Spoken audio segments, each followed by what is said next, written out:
Welcome to the Hashport tutorial section.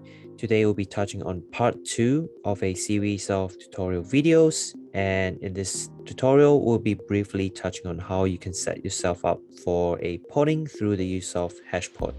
Now, it is expected that prior to this video you should have already connected to both your origin and destination wallets. If you haven't done so and you would like to know how to do so, you may refer to part 1 of the tutorial series. The link to the tutorial can be found in the description box below.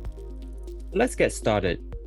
Once both the origin and destination wallets are loaded, you may select the asset that you wish to port from the drop-down menu. Now notice when you select a token, a drop-down list will appear. This will display all the assets that are currently supported on Hashport. Now you'll notice that on the right hand side of the list, you'll see the balances against the list of assets that you currently have in possession.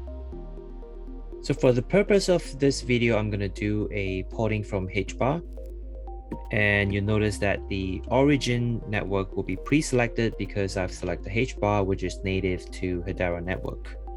Next, select the destination network.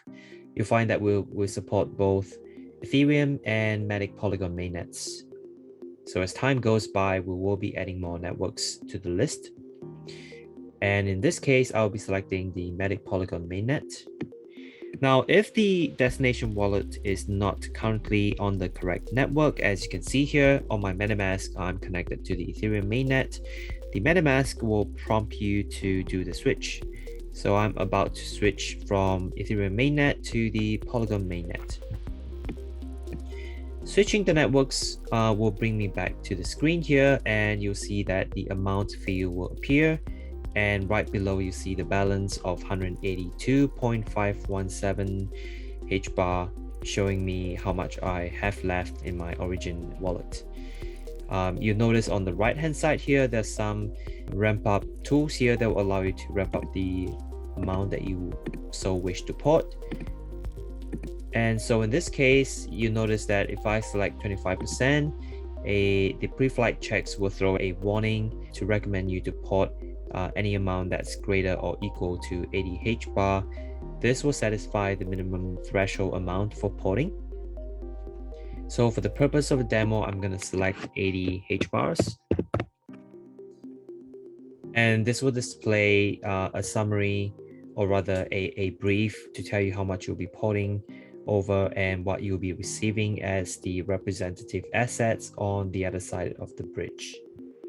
So if I click on port, it'll prompt you with a summary screen displaying how much you'll be porting from 80 Hedera. This is the service fee, Hashport fees that you'll incur for doing the porting, and this is how much you'll be receiving on the other side of the bridge. Now, once you've done the check and everything is good to go, you can click on continue, and that will begin your porting process. I hope you find this tutorial useful, and I'll be looking forward to seeing you again in the next part of the tutorial, where we'll be completing the porting process for the Hedera from Hedera network to the Polygon Matic mainnet network.